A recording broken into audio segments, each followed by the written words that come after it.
Like sexual? This is your one chance to be honest with us. Yes. Once we get up and walk out and we're done, we're done. Have y'all had any inappropriate contact, whether it's groping, blowjobs, vaginal, anal sex, anything, hand jobs?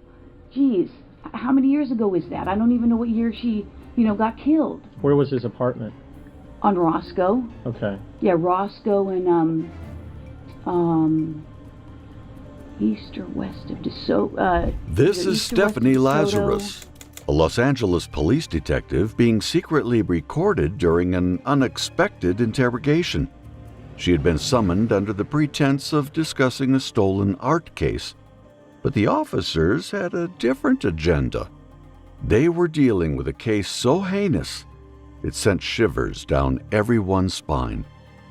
But the only hurdle was, the prime suspect was one of their own, someone who knew all the tricks to conceal the truth. A single misstep could have ruined everything, potentially burying the truth forever. Therefore, the interrogation had been meticulously planned and rehearsed before Stephanie was brought in. Stephanie, I don't know if you know my partner. Hey, great. Hi. Stearns, nice to Yeah, meet you. guys. How's it going? Good. Milling around. Well, have a seat.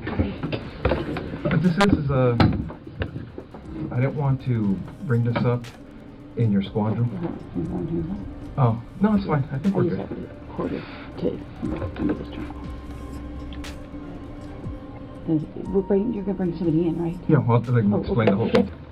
I didn't want to talk about this in the squadron because I don't know who people are listening. That's true. And if we go to my side, everybody's always wondering what everybody else is doing. No problem. Okay. But like we're talking about being busy and stuff. We've been assigned a case that we've been looking at. Okay. It's a new case, and as reviewing the case, there's some notes to see as far as your name being mentioned. Okay. Do you know John Rutten? John Rutten. John Rutten? Rutten. Oh yeah, I went to school with him. You did? Yeah. How long did you know him? Gosh, I went to school in, let's see, went to UCLA in 1978 I started, and, met him at school at the dorms. Were you guys friends, close friends? Yeah, we're very close friends. Yeah? I mean, what's this all about? Well, it's regarding, it's a case we're working on, and it involves John, and in there, some of the statements we reviewed, there's notes and stuff that he knew you and stuff. Oh yeah, I mean, we were good friends, lived in the dorms for 2 years. Turns out that John Rutten wasn't just any friend to Stephanie. During their time at UCLA from 1978 to 1982, John Rutten had a casual relationship with Stephanie Lazarus. Both lived in Dykstra Hall and shared a love for sports. Lazarus even played on the junior varsity women's basketball team. Their relationship was playful, with Lazarus stealing Rutten's clothes while he showered and snapping photos of him in his underwear as he slept. Okay, were you guys just friends or anything else, or? Yeah, we were good friends. Yeah. Was there ever any relationship or anything that developed between you guys?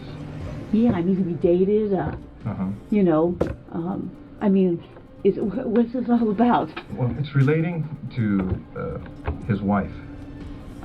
Okay. Okay, did you know her?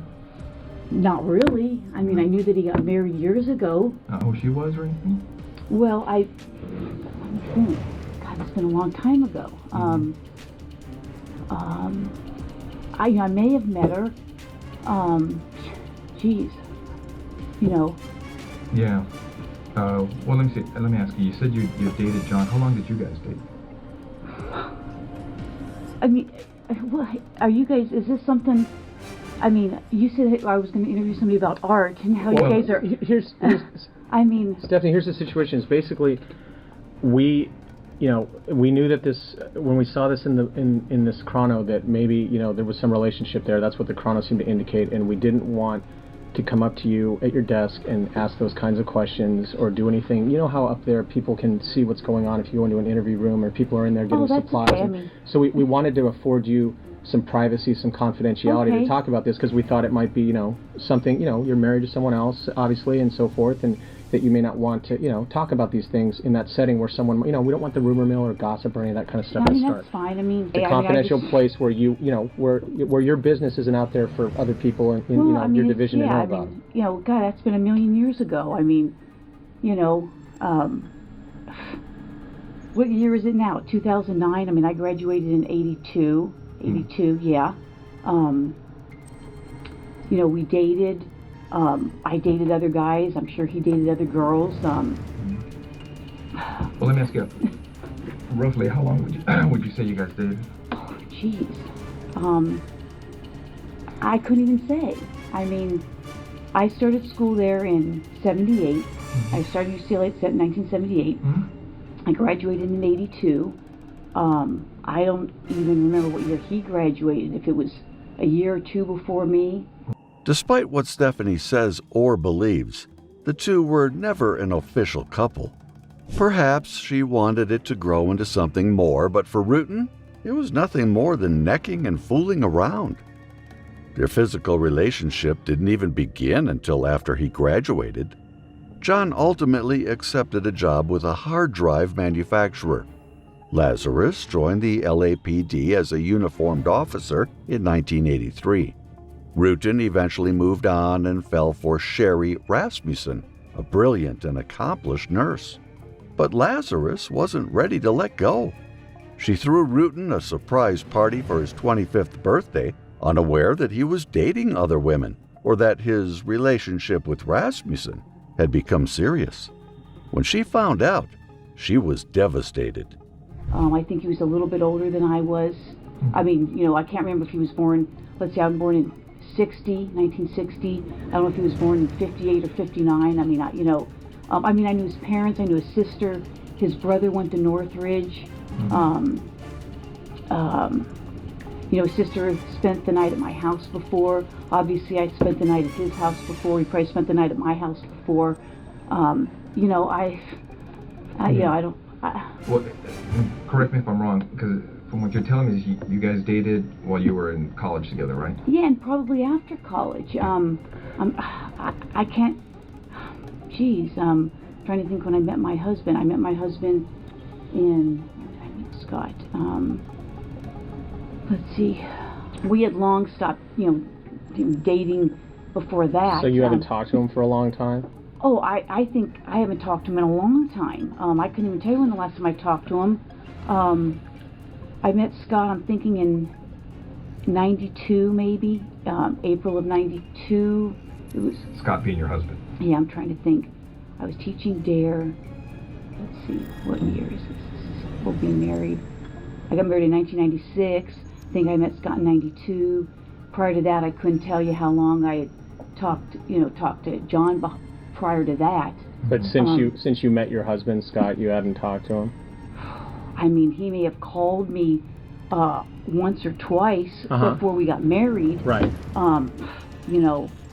Geez, I moved to Simi in 1994 because I lost my house in the earthquake. Oh, really? Quite honestly, I probably keep in contact with a few people from the dorms. We all lived on the 10th floor.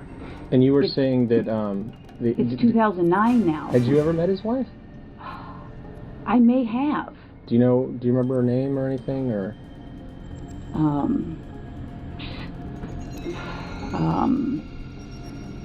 Or what she did for a living, or where she worked, or anything about her? Well, I think I'm going to say that I think she was a nurse. Let me ask you, did you go to their wedding, No, I didn't go to their wedding. No, did not go to their wedding. I couldn't even tell you what year we got married. I mean, it's been a million years ago. You ever remember if you ever talked to her? Because it seems like a lot of you who were at the school at UCLA, you guys kind of were friends during and after school, so I don't know if you guys still associated afterwards once he was married or anything. With him? Yeah. No, I don't think so. I mean, I would say, the people that were on the dorm floor, we did get-togethers. There's probably like 4 or 5. I don't think he ever came. Yeah, I mean, I don't, again, I mean, what, I don't understand why you're talking about some guy I dated a million years ago. Well, do you know what happened to his wife? Yeah, I know she got killed. What did you hear about that? I saw a poster at work. I'm sure I spoke to him about it. I think I spoke to another friend of his about it. And how did you first learn about that? Jeez. Someone could have called me. I could have heard it at work. I think at one point there may have been a flyer or something. Now here's where the story starts getting interesting. Turns out that Stephanie was stuck on John. Despite her claims, she would never let go of him. Even after John married Sherry Rasmussen, Stephanie would show up at their apartment, fully uniformed and armed, asking John for favors that left Sherry feeling uneasy. Sherry eventually confronted them both, asking if their relationship was truly over, and they assured her it was. However, the truth was far more complicated.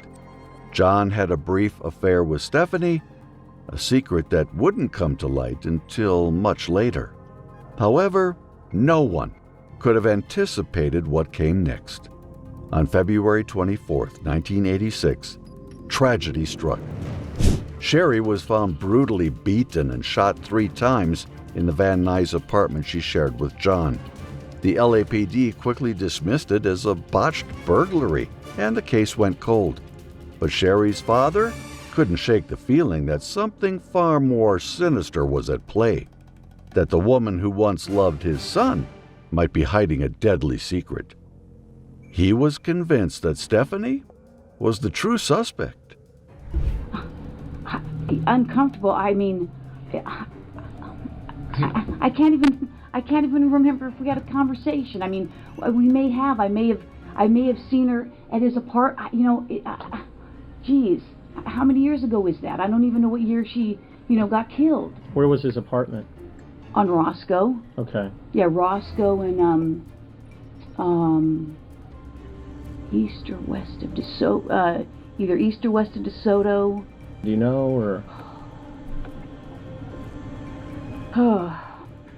I'm sure he did. Did you know where he was living, or? Somewhere in the valley. Did you ever visit him and his wife? No. No? Never No. went out to, get together, dinners, anything of that nature? No. Like I said, his sister used to come over. His sister had come to my place.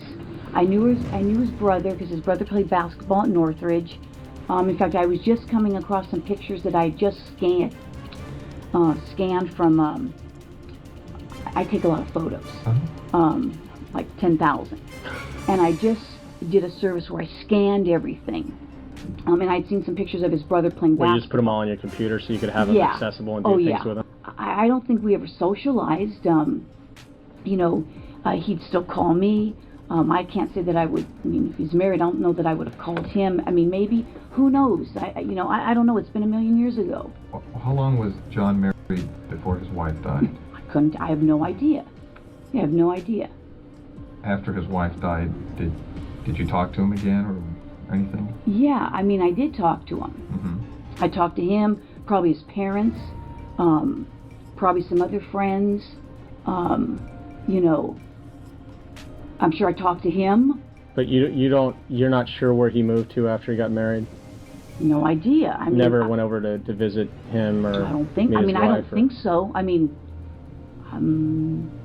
I don't know. I don't think I did. But you don't remember specifically ever going over to visit him or visit them and wherever he moved when he left Roscoe? I honestly, I don't know. I don't think so. But okay. I don't want to say no. I don't think so. And then he says, "Oh yeah, she came over for something, dropped something off." I don't know. So if you did go over there, it'd just be like a quick thing, like you were saying, drop something off, or maybe. But you don't remember as far as like going there to have dinner or like a social, anything at the house, party? Well, if you guys know something, I can't. I don't know. I don't think so. I mean, but after John's wife died, you said you may have been talking to him. Did your relationship start up again? I would say no. So you didn't have any problems with her then? No. You didn't have any issues with her? No, I mean. But let me ask you. It seems like you didn't have any issue. Now, did she have an issue with you as far as, Oh. because now you're telling her, hey, you know, tell them to stop calling. Now, you know, she's like, you know, you figure she'd be threatened Oh. by you. You know, I don't know. I mean, From what you remember as far as when you talked to her, maybe you didn't take it as serious, but maybe, you know, did she? Maybe she was bugging I mean, like, you? was she throwing things at me or something? Or, Well, no, just you know, as far as you're trying to explain, like, hey, have them stop calling me, you know, stop playing games. you know, I And- tell you, if the conversation, I couldn't even tell you how long the conversation, if you said, did it last a half an hour? Did it last 3 minutes? Did it last 20 minutes? I can't even remember. It's been so long ago. Stephanie has been playing the "it's been too long" card for a while, but the officers know much more than she realizes. In reality, they have a deeper understanding of the situation because in 2009, detectives started revisiting the cold case files. With more advanced DNA recognition now, many cold cases were being solved one after another, and that's exactly when officers began to zero in on Stephanie, now a seasoned detective herself. A breakthrough came when a DNA sample from a cup she discarded was matched to DNA from a bite mark on Sherry's body, evidence that had remained in the files for over 2 decades. This interrogation was unfolding more than 20 years after the murder, a span of time during which any criminal, especially someone with law enforcement experience, would have likely crafted an airtight escape plan. This was the reason Stephanie was now being interrogated. I don't know how many times I talked to her. Maybe it was once, maybe it was twice, maybe it was 3 times. You know, I honestly don't know. Right. I don't know what year it was. If he said, I met her in such and such year, I'd go, okay, well, I don't even know what year you met her. It's been so long ago. I mean, that's not ringing a bell. Because the times I've seen you around at our office, I'm crazy. you know, but you're always You know. kind of like real, I mean, you seem kind of bubbly.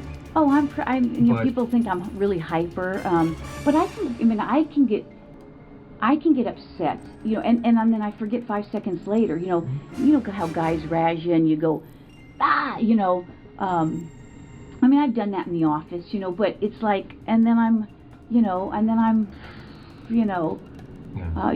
people Water think, under the bridge. yeah, I mean, it's like people think I'm crazy, and then they think I'm crazy at home, and I'm a hyper person at work. I enjoy my job. I get excited. I enjoy the job. I've always enjoyed the job. Well, you got a good gig, so. You know, Was kind of, I mean, you've known each other for a lot of years, yeah, it was just it was like, but it doesn't seem to me, from what you're telling me, I mean, we were never engaged.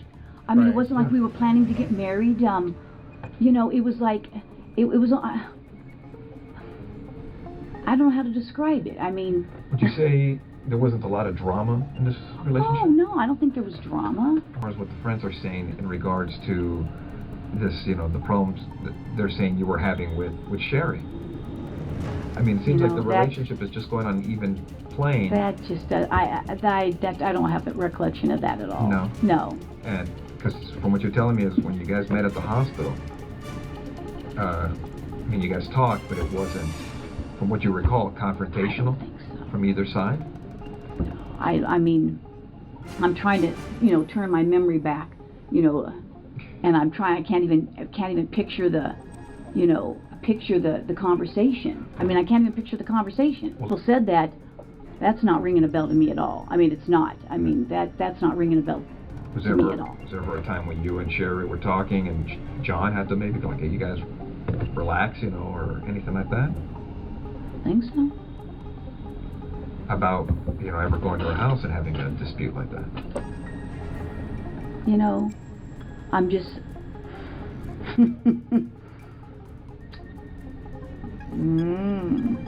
Well, fights at work are kind of you know- different because we've all had uses of force or whatever. But Well, I I mean, haven't even had even a lot of those. I mean, right. But you know, if you're actually, you know, I mean, I played. like if Dan and I got mad at each other and we threw blows in the squad room, I mean, 20 years later, I would remember it. I mean, I would it think be I would pretty- remember it, but pretty neat. that's what I'm saying. That's not sounding familiar to me at all. I mean, Let me ask you, I mean, throughout your life, you know, would you remember the number of fights you've been involved in? And I don't mean kind of like a bump or something, just a physical fight where everybody's hitting each other, scratching, pulling, you know, whatever. Maybe. I mean, I can't say I've been in a lot. I Right. mean, if you guys are claiming that I'm a suspect, then, you know, I got a problem with, you know, with that. Okay. Okay? So, you know, if you're doing this as an interrogation, you're saying, hey, I'm a suspect. Well, now I got a problem with, you know, now you're accusing me of this? Is that what you're saying? Stephanie was now clearly agitated, and nothing seemed to be working. Her charade of innocence was slowly unraveling, and the officers could easily sense her nervousness. If you're doing this as an interrogation, you're saying, hey, I'm a suspect. Well, now I got a problem with, you know, now you're accusing me of this? Is that what you're saying? We're trying to figure out what happened, Stephanie. Well, I'm just saying, you know, do I need to get a lawyer if you're accusing me of this? You know. You don't have to. I mean, you know, you're here of your own free will. I mean, no. I know, but I mean, you're not under arrest. You can walk out. You can leave whenever you like. Well, but, you know, I'm trying to give you some background of, you know, how I knew him, and now you're telling me that somebody's saying that we had this big old fight, and I don't even know what you're talking about. You know, and I don't want to, you know, get in trouble for something that I didn't even do, or you're saying I did something. Okay. We understand. I mean, how would you guys like it if the tables were turned on you? I understand. No. No, that's what we're telling you. I mean, you're free to go whenever you want. If this makes you uncomfortable and you want to, well, now you're starting to make me uncomfortable. Now, what we'd like to do is, obviously, you know about all the DNA stuff and things of the nature that, you know, gets done on cases nowadays. You know, if we asked you for a DNA swab, would you be willing to give us one? Maybe. Because now I'm thinking I probably need to talk to a lawyer. Okay. I mean, well, because I know how this stuff works. Okay, don't get me wrong. You're right. I have been doing this a long time. Yeah. And I wish I had been recording this because now it sounds like, you know, there's, you know, you're selling these people saying I'm fighting with her, and now it sounds like you're trying to, you know, I've been doing this a long time. Yeah. We know. Okay. And now it almost sounds like you're trying to pin something on me. No, now I got that sense. Well, what it gets to on these cases, and you know it as well as I do, our job is to identify and eliminate suspects. I can't believe this. If we ask you to a point to give us a DNA sample, a buccal swab, so we can identify or eliminate you, would you be willing to do that? Maybe. Because I know this. Well, that's where we're at too. I mean, because right now, from looking at the evidence, it's, you know, it's possible we may have some DNA at the location. That's great. It's just, I mean, I'm shocked. I'm really shocked that somebody would be saying that I did this. I mean, we had a fight, so I went and killed her. I mean, come on. Well, That's. okay. All right. Well, thanks for giving me the courtesy. I wish I could record it. Thanks for your time. Yeah, thank you. All right, Stephanie, take care. All right. Stephanie thought walking out of the interrogation would save her from the consequences, but the case was now past that point. Detectives delved into Stephanie Lazarus's life during the mid-1980s and discovered she owned a .38 Smith & Wesson, the same caliber used in the murder. She reported the gun stolen 13 days after the crime. Lazarus was arrested in June 2009 after a carefully planned interrogation, and her home search revealed a journal filled with her obsession over the victim's fiancé, John. Many LAPD officers were shocked by the arrest. Stephanie Lazarus was held on $10 million bail and allowed to retire early, awaiting trial while battling health issues. The jury convicted 52-year-old Lazarus of first-degree murder, sentencing her to 27 years to life in prison. But Stephanie wasn't the only one who thought she could misuse her power to get away with the crime. Another female officer took it a step further, believing she could engage in intimate relations with inmates and still avoid getting caught. What about some of these phone conversations? No, not here or the phone. No, I just mean conversations y'all are having on the phone. No. Since he's been in here. Like sexual? This is Charlene O'Banion, a prison officer who forgot her duty as an officer just to have some fun. The only problem was that fun was not with a fellow officer, but an inmate at the prison. Word quickly spread of their inappropriate relationship, and some fellow officers even spotted her seducing inmates. An investigation was soon launched.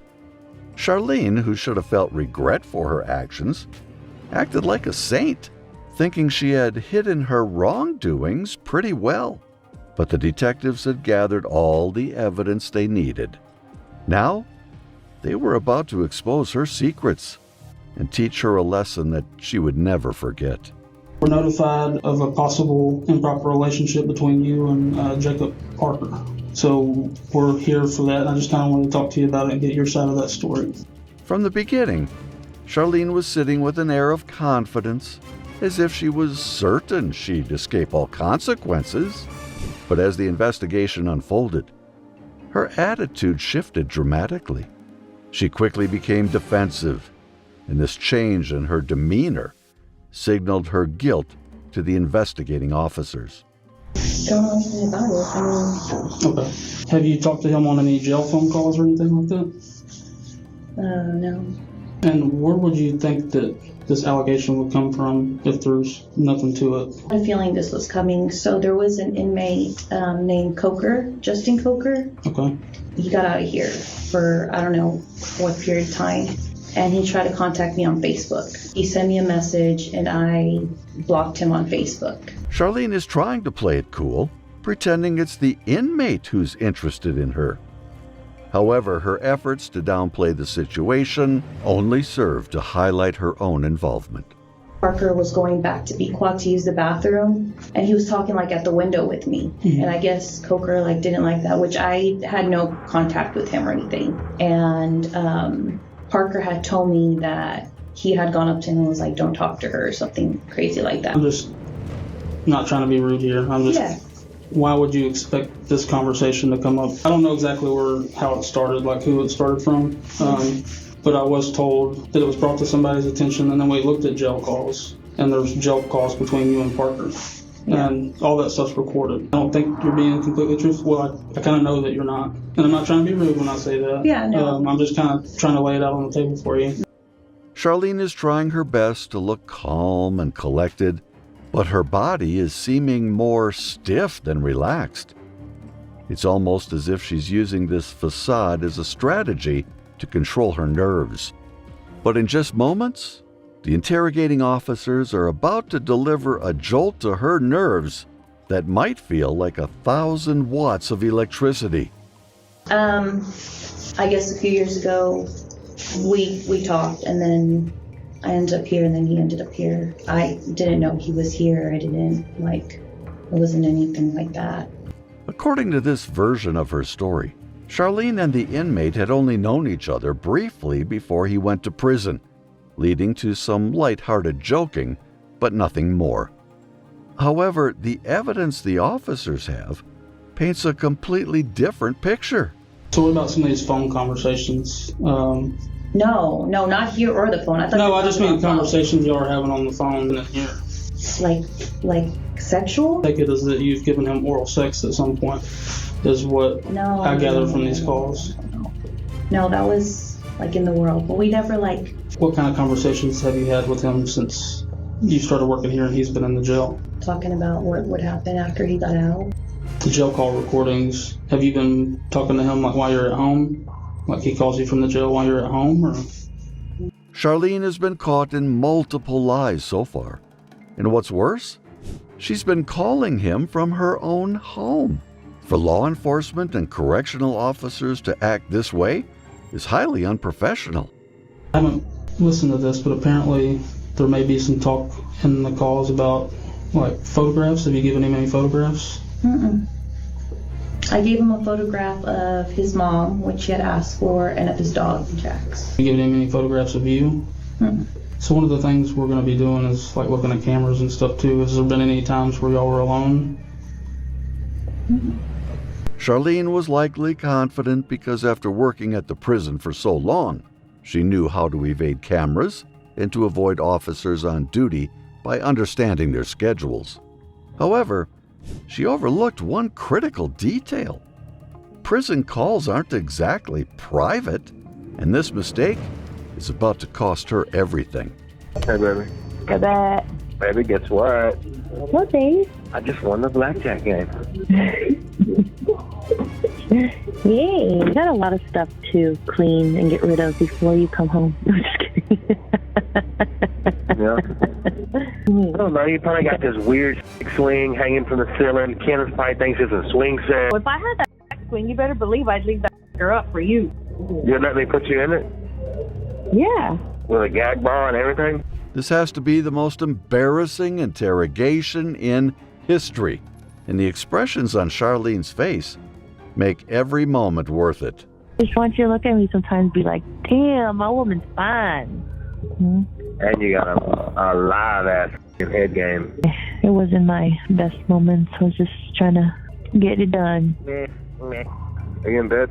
Don't even get me thinking about that because it makes me so horny. Get you horny? Oh, yeah. You felt me. I was like soaking through my clothes. I get very horny very easy. Oh, like, of course, like, I only get horny for you. Kudos to the cops for not losing their composure while listening to this entire conversation and staying dead serious. But Charlene is stubbornly intent on not admitting her fault, even after all of this embarrassment.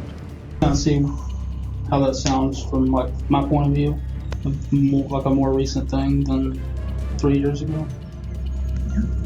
Just giving him this job was, but you like don't remember anything about it. It's like telling me something, but you're having trouble coming up with details about it. You know what I mean? Like if it's that I profound. mean, I give him. How do you describe the job? This is a You just said factual thing that happened 3 years ago. I feel like you would kind of remember some stuff about You it. seem to have blanks in your memory when we get to certain details, but you remember being groped in the bull job from 3 years ago. I find that hard to believe. This is your one chance to be honest with us. Yes. Once we get up and walk out and we're done, we're done. Have y'all had any inappropriate contact, whether it's groping? Yes, I am being vulgar to get a point across. Yeah, no, it's not. I might have given him a back part of you. In the back part of D quad? Okay. Mhm. How long ago was that? I don't know. Lo and behold, Charlene finally decides to speak the truth for once. But here's where it gets a bit tricky. Despite finally speaking the truth, Charlene still doesn't grasp the severity of the situation. She actually believes she's going home after all this chaos. I'm gonna So- ask, but I feel like I know the answer. I'm losing my job. So that's not really up to me. Internal Affairs is aware. Investigation is separate from ours because it's two totally different things. Yes, Charlene, you're losing your job, but that's not all. You'll also be losing your freedom. What kind of charges would, like, So it's illegal to have sexual contact with an inmate as an employee. So I said the ball kind of be in their court, but I'll let you know as soon as I hear something. I mean, would I go to jail? That's up to the DA's office. Charlene lost her job and was sentenced to 100 days in jail. She thought she wouldn't go down easily, but as the evidence suggests, she's not very good at doing that. Sadly, officers exploiting their power is not uncommon. Having an affair is one thing, but sneaking a phone to a prisoner? That's even more dangerous. This is Officer Tyler Moody, a Collin County detention officer. On Monday, October 10th, 2022, another detention officer discovered a cell phone and charger in an inmate's cell at the Collin County Jail. After further investigation, evidence pointed directly to Officer Moody. Upon being investigated, he admitted to his crime. Moody, I understand that you've offered your resignation. Is that correct?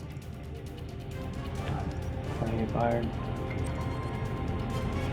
Have you offered your resignation or not? If I can keep my job, then no. Well, you can't keep your job, okay? So let me just make it easy. You're fired. You've betrayed the trust of every citizen that we have the privilege to serve. And you've betrayed the trust of the brave and selfless men and women that you've worked alongside for nearly 3 years. So as of this moment, you're under arrest for bringing a prohibited item, a cell phone, into a correctional facility. That's a third-degree felony. Do you have any questions about that? Well, you're going to be cuffed. First thing I want you to do is stand up and take that uniform shirt off. You don't deserve to wear it.